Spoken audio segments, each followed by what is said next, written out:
Hi all welcome back to my channel. ಎಲ್ಲರೂ ಹೇಗಿದ್ದೀರಾ? Hope ಎಲ್ಲರೂ ಚೆನ್ನಾಗಿದ್ದೀರಾ ಅಂತ ಅಂದ್ಕೊಂಡಿದ್ದೀನಿ. ಸೊ ನಾನು ಕೂಡ ತುಂಬಾ ಚೆನ್ನಾಗಿದ್ದೀನಿ. ಆಫ್ಟರ್ ಅ ಲಾಂಗ್ ಟೈಮ್ ಇವತ್ತಿನ ನನ್ನ ವ್ಲಾಗ್ನ ಸ್ಟಾರ್ಟ್ ಮಾಡ್ತಾ ಇದ್ದೀನಿ. ಸೊ ತುಂಬ ದಿನ ಆಗಿತ್ತು ವ್ಲಾಗ್ನ ಅಪ್ಲೋಡ್ ಮಾಡಿರಲಿಲ್ಲ. ಸ್ವಲ್ಪ ಲೇಟ್ ಆಗ್ತಿದೆ ವ್ಲಾಗ್ನ ಅಪ್ಲೋಡ್ ಮಾಡೋದು. ಸೊ ನಾನು ಎಲ್ಲೆಲ್ಲಿ ಹೋಗಿರ್ತೀನಿ ಆವಾಗ ವಿಡಿಯೋನ ಶೂಟ್ ಮಾಡ್ಕೊಂಡಿರ್ತೀನಿ, ಬಟ್ ಹಾಕೋದಕ್ಕೆ ಸ್ವಲ್ಪ ಲೇಟ್ ಆಗಿರುತ್ತೆ ಅಷ್ಟೇ. ಇವತ್ತು ನಾವು ಕಲ್ಗಟ್ಟಿಗೆ ಹೋಗೋಣ ಅಂತ ಹೇಳಿ ಹೋಗ್ತಾ ಇದ್ದೀವಿ. ಅಂದರೆ ಸಂಡೇ ಆಗಿತ್ತು ಅವತ್ತು. ಶ್ರಾವಣ ಲಾಸ್ಟ್ ಡೇ ಇತ್ತು ಅಲ್ವಾ, ಸೊ ಮಂಡೇನೇ ಅಮಾವಾಸ್ಯೆ ಇರೋ ಕಾರಣ ಸಂಡೇ ಲಾಸ್ಟ್ ಇದೆ ಶ್ರಾವಣ ಅಂತ ಹೇಳಿ ನಮ್ಮ ಅಜ್ಜ ಅವರ ಮೂರ್ತಿಗೆ ಅಭಿಷೇಕ ಮಾಡಿಸೋಣ ಅಂತ ಹೇಳಿ ಹೋಗ್ತಾ ಇದ್ದೀವಿ. ಸೊ ಕಲ್ಗಟ್ಟಿನಲ್ಲಿ ನಮ್ಮದು ಕೂಡ ಸ್ವಂತ ಮಠ ಇದೆ, ಸೊ ಅಲ್ಲೂ ಕೂಡ. ಸೊ ಹಾಗಾಗಿ ಅಲ್ಲಿ ಪೂಜೆ ಮಾಡಿಸ್ಕೊಂಡು ಬರೋಣ, ಲಾಸ್ಟ್ ಶ್ರಾವಣ ಇದೆ ಅಂತ ಹೇಳಿ ಇವಾಗ ಹೊರಡ್ತಾ ಇದ್ವಿ. ಬೆಳಿಗ್ಗೆನೇ ಹೋಗ್ತಾ ಇದ್ವಿ ನೋಡಿ. ಆಲ್ಮೋಸ್ಟ್ ಬೆಳಿಗ್ಗೆ ಇನ್ನೂ ಯಾವ ಶಾಪ್ ಕೂಡ ಓಪನ್ ಆಗಿರಲಿಲ್ಲ. ನಾವು ಮನೆ ಬಿಟ್ಟಾಗ 8:30 8:45 ಆಗಿತ್ತು ಅಂತ ಅನಿಸುತ್ತೆ. ಸೊ ಇವಾಗ ಹೊರಡ್ತಾ ಇದ್ದೀವಿ. ಸೊ ಅಲ್ಲಿ ಯಾವ ರೀತಿಯಾಗಿರುತ್ತೆ ಅಂತ ಹೇಳಿ ಕಂಪ್ಲೀಟಾಗಿ ನಿಮ್ಮ ಜೊತೆಗೆ ಶೇರ್ ಮಾಡ್ಕೊತೀನಿ, ಓಕೆನಾ? ಹಾಗೆಯೇ ನನ್ನ ಕಸಿನ್ಸ್ ಕೂಡ ಬರ್ತಾ ಇದ್ದಾರೆ, ಅಂದರೆ ನಮ್ಮ ಆಂಟಿ ಅವ್ರ ಮಕ್ಕಳು ಎಲ್ಲರೂ ಕೂಡ ಬರ್ತಾ ಇದ್ದಾರೆ. ಸೊ ಎಲ್ಲರೂ ಸೇರಿ ಹೋದಾಗ ಚೆನ್ನಾಗಿರುತ್ತೆ, ಟೈಮ್ ಪಾಸ್ ಆಗುತ್ತೆ ಅಲ್ವಾ, ಚೆನ್ನಾಗಿ ಮಾತಾಡಿಕೊಂಡು ಅಂತ ಹೇಳಿ. ಸೊ ಅವರು ಕೂಡ ಬರ್ತಾ ಇದ್ದಾರೆ. ಸೊ ಅವರು ಸ್ವಲ್ಪ ಲೇಟಾಗಿ ಬರ್ತೀವಿ ಅಂತ ಹೇಳಿದರು. ಸೊ ತುಂಬ ದಿನದಿಂದ ಪ್ಲ್ಯಾನ್ ಮಾಡ್ಕೊತಾ ಇದ್ವಿ ಹೋಗಬೇಕು ಅಂತ ಹೇಳಿ, ಬಟ್ ಶ್ರಾವಣ ಮಾಸ ಮುಗ್ದೇ ಹೋಯಿತು. ಸೊ ಹಾಗಾಗಿ ಲಾಸ್ಟ್ ಡೇ ಆದರೂ ಹೋಗೋಣ ಅಂತ ಹೇಳಿ ಪ್ಲ್ಯಾನ್ ಮಾಡಿಕೊಂಡು ಬೆಳಿಗ್ಗೆ ಹೋಗ್ತಾ ಇದ್ದೀವಿ. ಸಂಡೇ ಅಲ್ವಾ, ಸೊ ನನ್ನ ಹಸ್ಬೆಂಡ್ಗೂ ಕೂಡ ಹಾಲಿಡೇ ಇರುತ್ತೆ. ಸೊ ಹಂಗಾಗಿ ಇವಾಗ ಹೊರಡ್ತಾ ಇದ್ದೀವಿ. ಶ್ರಾವಣ ಮಾಸ ಅಂತೂ ಈ ಮಂತ್ ಅಂದರೆ ಈ ವರ್ಷ ಎಷ್ಟು ಬೇಗ ಹೋಯಿತು ಅಂತ ಅಂದರೆ ನಿಜವಾಗ್ಲೂ ಗೊತ್ತೇ ಆಗಿಲ್ಲ. ಶ್ರಾವಣ ಮುಗೀತಿದ್ದಂಗೆ ಇಷ್ಟು ಬೇಗ ಶ್ರಾವಣ ಮುಗ್ದೋಯ್ತಾ ಅಂತ ಹೇಳಿ ಅನ್ನಿಸ್ತಾ ಇತ್ತು. ಅಷ್ಟು ಬೇಗ ಶ್ರಾವಣ ಮುಗ್ದೋಯ್ತು. ಸೊ ಲಾಸ್ಟ್ ಇಯರ್ ಎಲ್ಲ ಎಷ್ಟು ಲೇಟ್ ಆಯಿತು ಅಂತ ಹೇಳಿ ಅನ್ನಿಸ್ತಾ ಇತ್ತು, ಬಟ್ ಈ ವರ್ಷ ತುಂಬಾ ಬೇಗ ಶ್ರಾವಣ ಎಲ್ಲ ಮುಗ್ದೋಗ್ಬಿಡ್ತು. ಸೊ ಇವಾಗ ಜಸ್ಟ್ ನಾವು ಕಲ್ಗಟ್ಟಿಗೆ ರೀಚ್ ಆದ್ವಿ. ಹುಬ್ಳಿಯಿಂದ ಕಲ್ಗಟ್ಟಿ ಜಸ್ಟ್ 28 ಕಿಲೋಮೀಟರ್ಸ್ ಇದೆ, ಒಂದು ಅರ್ಧ ಗಂಟೆನಲ್ಲೇ ಬಂದುಬಿಡ್ಬೋದು. ಸೊ ಇವಾಗ ಜಸ್ಟ್ ರೀಚ್ ಆದ್ವಿ. ಅಭಿಷೇಕ ಕೂಡ ನಡೀತಾ ಇತ್ತು ಒಳಗಡೆ. ಸೊ ಹಂಗೆ ನಾವು ಕೂಡ ಅಭಿಷೇಕಕ್ಕೆ ಜಾಯ್ನ್ ಆಗಿ ಪೂಜೆ ಎಲ್ಲನೂ ಕೂಡ ಮುಗಿಸ್ಕೊಂಡ್ವಿ. ಯಾವ ರೀತಿಯಾಗಿರುತ್ತೆ ಅಂತ ಹೇಳಿ ಕಂಪ್ಲೀಟಾಗಿ ವಿಡಿಯೋನ ಹಾಕ್ತೀನಿ ನೋಡಿ. ಸೊ ಹಂಗೆ ಹೊಸದಾಗಿ ಯಾರೆಲ್ಲ ನನ್ನ ವ್ಲಾಗ್ಸ್ನ ನೋಡ್ತಾ ಇದ್ದೀರಾ, ನೀವೆಲ್ಲ ಹಳೆ ವೀಡಿಯೋಸ್ನ ಕೂಡ ನೋಡಿ, ನಿಮ್ಮೆಲ್ಲರಿಗೂ ಕೂಡ ಗೊತ್ತಾಗುತ್ತೆ. ಸೊ ಇಷ್ಟ ಆದರೆ ಖಂಡಿತ ಒಂದು ಲೈಕ್ ಮಾಡಿ, ಹಾಗೆ ಸಬ್ಸ್ಕ್ರೈಬ್ ಆಗ್ತಾನೆ ನೀವೇನಾದರೂ ನೋಡ್ತಾ ಇದ್ದರೆ ದಯವಿಟ್ಟು ಸಬ್ಸ್ಕ್ರೈಬ್ ಮಾಡಿಕೊಂಡು ನನಗೆ ಸಪೋರ್ಟ್ ಮಾಡಿ ಅಂತಲೇ ಹೇಳ್ತೀನಿ.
ನಮ್ಮದು ಸ್ವಂತ ಮಠ ಇದೆ. ಸೊ ಆ ಮಠಕ್ಕೆ ನಮ್ಮ ದೊಡ್ಡಪ್ಪನೇ ಅಲ್ಲಿ ಸ್ವಾಮೀಜಿ ಇರೋದು. ಸೊ ಅಲ್ಲಿ ಯಾವಾಗಲೂ ಅಷ್ಟೇ ಡೈಲಿ ಅನ್ನಪ್ರಸಾದ ನಡೀತಾನೆ ಇರುತ್ತೆ. ಯಾರು ಭಕ್ತರು ಬಂದಿರ್ತಾರೆ ಅವರಿಗೆಲ್ಲರಿಗೂ ಕೂಡ ಬೆಳಿಗ್ಗೆ ಬಂದರೆ ಟಿಫಿನ್ ಇರುತ್ತೆ, ಮಧ್ಯಾಹ್ನ ಬಂದರೆ ಊಟ ಇದ್ದೇ ಇರುತ್ತೆ. ಸೊ ಹಾಗಾಗಿ ನೋಡಿ ಇಲ್ಲಿ ಎಷ್ಟು ಜನ ಬಂದಿದ್ದರು ಅಂತ ಹೇಳಿ. ಸೊ ಇವರೆಲ್ಲ ಪೂಜೆ ಮಾಡಿಸೋದಕ್ಕೆ ಬಂದಿರ್ತಾರೆ. ಸೊ ಅವರಿಗೆಲ್ಲರಿಗೂ ಕೂಡ ಬೆಳಿಗ್ಗೆ ಟಿಫಿನ್ನ ಕೊಟ್ಟಿದ್ದರು. ಸೊ ಇಲ್ಲಿ ಕೂತ್ಕೊಂಡಿರೋರು ನಮ್ಮ ದೊಡ್ಡಪ್ಪ. ಸೊ ನಮ್ಮ ತಂಗಿ ವಿಡಿಯೋ ಮಾಡ್ತಾಯಿದ್ಲು. ಅವಳಿಗೆ ಎಷ್ಟು ಥ್ಯಾಂಕ್ ಯು ಅಂತ ಹೇಳಿದ್ರು ಕೂಡ ಕಮ್ಮಿನೇ, ಬಿಕಾಸ್ ನಾನು ಪೂಜೆ ಮಾಡಿಸೋವಾಗ ಅವಳೇ ಎಲ್ಲ ವಿಡಿಯೋನ ಶೂಟ್ ಮಾಡೋದು. ಸೊ ಅವಳಿಗೆ ಹೆಂಗೆ ಬರುತ್ತೋ ಆ ರೀತಿ ವಿಡಿಯೋನ ಶೂಟ್ ಮಾಡಿದ್ದಾಳೆ. ತುಂಬ ಚೆನ್ನಾಗಿ ಮಾಡಿದ್ದಾಳೆ. ಸೊ ಇವಾಗ ನಾನು ವಾಯ್ಸ್ ಓವರ್ ಕೊಡೋವಾಗಲೇ ನೋಡಿರೋದು ಏನೆಲ್ಲ ಶೂಟ್ ಮಾಡಿದ್ದಾಳೆ ಅಂತ ಹೇಳಿ. ಸೊ ನಮ್ಮ ಅಜ್ಜ ಅವರು ನಮಗೂ ಕೂಡ ಉಡಿ ಎಲ್ಲ ತುಂಬಿ ಇಬ್ಬರಿಗೂ ಕೂಡ ಆಶೀರ್ವಾದ ಮಾಡಿದರು. ತುಂಬ ಚೆನ್ನಾಗಿತ್ತು ಅವತ್ತಿನ ಡೇ. ಒಂಥರ ತುಂಬಾ ಖುಷಿ ಆಯಿತು ಅಂತಲೇ ಹೇಳ್ಬೋದು.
ಸೊ ಇಲ್ಲಿ ಒಂದು ಕಲ್ಯಾಣ ಮಂಟಪ ಕೂಡ ಕಟ್ಟಿಸ್ತಾ ಇದ್ದೀವಿ. ನೀವು ಇಲ್ಲಿ ನೋಡ್ಬೋದು, ಮುಂದೆ ತೋರಿಸ್ತೀನಿ ನಾನು. ನನ್ನ ತಂಗಿ ಕಂಪ್ಲೀಟಾಗಿ ವಿಡಿಯೋ ಮಾಡಿದ್ದಾಳೆ. ತುಂಬ ಖುಷಿ ಆಯಿತು ನನಗೆ. ಎಲ್ಲನೂ ಕೂಡ ಕವರ್ ಮಾಡಿದ್ದಾಳೆ. ಸೊ ಇಲ್ಲಿ ನೋಡಿ ಇವಾಗ ಕಟ್ತಾ ಇದ್ದಾರೆ ಅಲ್ವಾ. ಸೊ ಇಲ್ಲಿ ಒಂದು ಕಲ್ಯಾಣ ಮಂಟಪ ಆಗುತ್ತೆ. ಆದಷ್ಟು ಬೇಗ ಈ ವರ್ಷದಲ್ಲೇ ಅದನ್ನು ಕೂಡ ಕಂಪ್ಲೀಟ್ ಆಗುತ್ತೆ. ಸೊ ಅದನ್ನು ಕೂಡ ಕಟ್ಟಿಸ್ತಾ ಇದ್ದೀವಿ. ಸೊ ಹಾಗೇನೆ ಕೆಲಸ ಸ್ವಲ್ಪ ನಡೀತಾ ಇದೆ. ಮುಂಚೆ ಎಲ್ಲ ಸ್ವಲ್ಪ ಹಳೆ ಬಿಲ್ಡಿಂಗ್ ಇತ್ತು. ಇವಾಗ ಎಲ್ಲನೂ ಕೂಡ ರೀಕನ್ಸ್ಟ್ರಕ್ಷನ್ ಮಾಡ್ತಾ ಇದ್ದೀವಿ. ಸೊ ಇಲ್ಲೇ ವೀರಭದ್ರೇಶ್ವರ ಟೆಂಪಲ್ ಇದೆ ಮತ್ತು ರೇಣುಕಾಚಾರ್ಯರ ಟೆಂಪಲ್ ಕೂಡ ಇದೆ.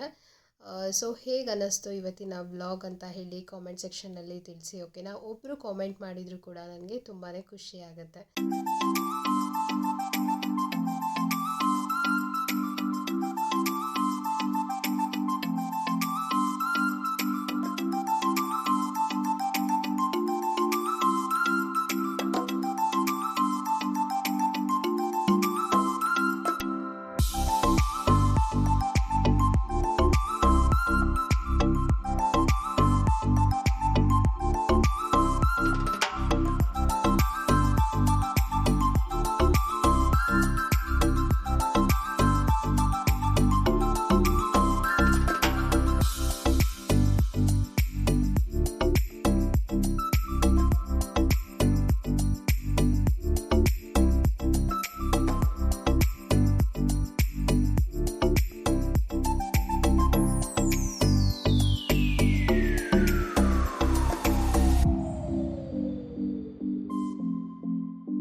ನೋಡೋಣ ಇಲ್ಲ ನೋಡೇನಿ.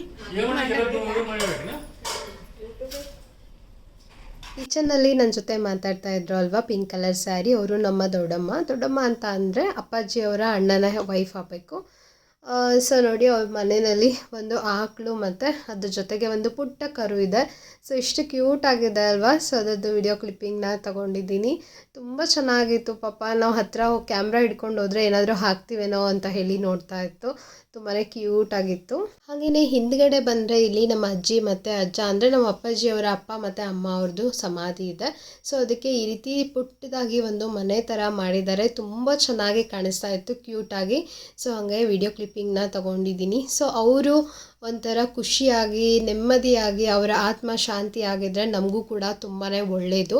ಸೊ ಹಾಗಾಗಿ ಅದು ಒಂದು ಆ ಥರ ಮಾಡಿಸಿದ್ದೀವಿ. ಯಾರದೇ ಒಂದು ಮನೆಯಲ್ಲಾಗಲಿ ಅಜ್ಜಿ ತಾತ ಈ ಥರ ತೀರ್ಕೊಂಡಿರ್ತಾರೆ ಅಲ್ವಾ. ಸೊ ಅವರಿಗೋಸ್ಕರ ಒಂದು ಈ ರೀತಿ ಸೇಫ್ ಆಗಿರುವಂತಹ ಪ್ಲೇಸ್ನ ಮಾಡಿದರೆ ಅವರು ಕೂಡ ಖುಷಿಯಾಗಿ ನೆಮ್ಮದಿಯಾಗಿರುತ್ತೆ ಅಂತೆ ಅವರ ಆತ್ಮ. ಸೊ ಹಾಗಾಗಿ ಆ ರೀತಿ ಪುಟ್ಟದಾಗಿ ಮಾಡಿಸಿದ್ದೀವಿ. ಅವರು ಕೂಡ ಖುಷಿಯಾಗಿ ಇರಲಿ, ನಮಗೂ ಕೂಡ ಒಳ್ಳೆಯದಾಗಲಿ ಅಂತ ಹೇಳಿ ಆಶೀರ್ವಾದ ಮಾಡಲಿ ಅಂತ ಹೇಳಿ. ಹಾಗೆಯೇ ಎಲ್ಲರೂ ಕೂಡ ಮಾತಾಡಿಕೊಂಡು ಕೂತ್ಕೊಂಡಿದ್ವಿ. ನನ್ನ ಕಸಿನ್ಸ್ ಕೂಡ ಬಂದಿದ್ದರು, ನೀವು ಇಲ್ಲಿ ನೋಡ್ಬೋದು. ಸೊ ರೆಗ್ಯುಲರಾಗಿ ಯಾರೆಲ್ಲ ನನ್ನ ವೀಡಿಯೋಸ್ನ ನೋಡಿರ್ತೀರಾ ಅದರಲ್ಲಿ ನೀವೆಲ್ಲರೂ ಇವ್ರನ್ನ ನೋಡಿರ್ತೀರಾ. ನಮ್ಮ ಆಂಟಿ ಮತ್ತು ಆಂಟಿ ಮಕ್ಕಳು ಪೂಜಾ ಮತ್ತು ದೀಕ್ಷಾ ಅಂತ ಹೇಳಿ. ನಮ್ಮ ಆಂಟಿ ಮಕ್ಕಳು ಪೂಜಾ ಅಂತ ಹೇಳಿ ದೊಡ್ಡವಳು, ಅವಳು IT ಕಂಪ್ನಿನಲ್ಲಿ ಕೆಲಸ ಮಾಡ್ತಿದ್ದಾಳೆ. ಅವಳು ಇವಾಗ ವರ್ಕ್ ಫ್ರಮ್ ಹೋಮ್ ಮಾಡ್ತಾ ಇರೋದು. ಚಿಕ್ಕವಳು ದೀಕ್ಷಾ ಅಂತ ಹೇಳಿ. ಸೊ ಅವಳು ಇಂಟೀರಿಯರ್ ಡಿಸೈನರ್ ಇರೋದು. ಸೊ ನೀವು ಯಾರಾದರೂ ಇಂಟೀರಿಯರ್ ಡಿಸೈನರ್ದು ಏನಾದರೂ ಆರ್ಡರ್ ಕೊಡಬೇಕು ಅಂತ ಇದ್ದರೆ ಹುಬ್ಳಿ ಧಾರವಾಡ ಎಲ್ಲೇ ಆಗಲಿ ಆರ್ಡರ್ ಕೊಡಬೇಕು ಅಂತ ಇದ್ದರೆ ಖಂಡಿತ ನೀವು ಅವಳನ್ನ ಕಾಂಟ್ಯಾಕ್ಟ್ ಮಾಡ್ಬೋದು. ಅವಳ ಒಂದು ವಿಸಿಟಿಂಗ್ ಕಾರ್ಡ್ನು ಕೂಡ ನಾನು ಇದ್ರ ಜೊತೆಗೇ ಅಟ್ಯಾಚ್ ಮಾಡಿರ್ತೀನಿ. ನೀವು ಯಾರಾದರೂ ತುಂಬ ಚೆನ್ನಾಗಿ ಅವಳು ಇಂಟೀರಿಯರ್ ಡಿಸೈನ್ನ ಮಾಡಿ ಕೊಡ್ತಾಳೆ. ಸೊ ಅವಳ ಒಂದು ಕಾಂಟ್ಯಾಕ್ಟ್ ನಂಬರ್ ಆಗಿರ್ಬೋದು, ಅವಳ ಒಂದು ವಿಸಿಟಿಂಗ್ ಕಾರ್ಡ್ನ ನಾನು ಅಟ್ಯಾಚ್ ಮಾಡಿರ್ತೀನಿ, ಖಂಡಿತ ಚೆಕ್ ಮಾಡಿ.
ನಾವಲ್ಲಿ ಬಂದಿದ್ವಲ್ಲ ಅವತ್ತು ಓಪನಿಂಗಿಗೆ, ಅವತ್ತು ನೋಡಿದ್ವಲ್ಲ ಮಸ್ತ್ ಆಗಿತ್ತು ರೆಸಾರ್ಟ್. ನೀವು ಓಪನಿಂಗ್ಗಿಂತ ಈಗ ಮತ್ತೆ ಈಗ ಹೋಗಿದ್ವಲ್ಲ, ಏನ್ ದೊಡ್ಡ ಹೋಟೆಲ್. ನಾನು ಶಾಕ್ ಆಗಿನಿ, ಯಾರು ನೋಡಿದ ಅಂತ ಅದ ಇಲ್ಲಿ ಬಾಜುಕ್ ಹೌದಿಲ್ಲ ನಮ್ ಮಟ್ಟಕ್ಕೆ ಹೋಗೋ ರೋಡ್ನಾಗ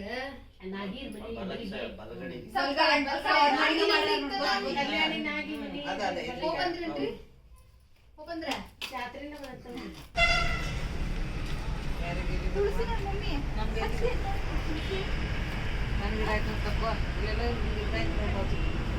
ಎಲ್ಲಿದೆ ಎಷ್ಟು ಚಂದ ಆಯ್ತಾ, ಎಲ್ಲಿ ಎಷ್ಟು ದುಡ್ಡು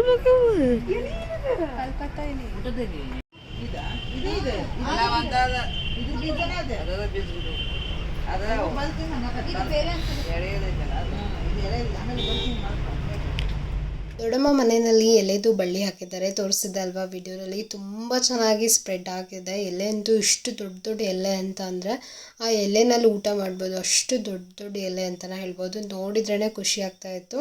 ಹಾಗೆ ಬಸಳೆ ಸೊಪ್ಪು ಕೂಡ ತುಂಬಾ ಚೆನ್ನಾಗಿ ಎಲ್ಲ ಕಡೆಗೂ ಕೂಡ ಹರಡಿತ್ತು. ಸೊ ಅದೊಂದು ಸ್ವಲ್ಪ ಎಲೆ ಒಂದು ಸ್ವಲ್ಪ ಎಲ್ಲನೂ ಕೂಡ ಹರ್ಕೊಂಡು ಬಂದ್ವಿ.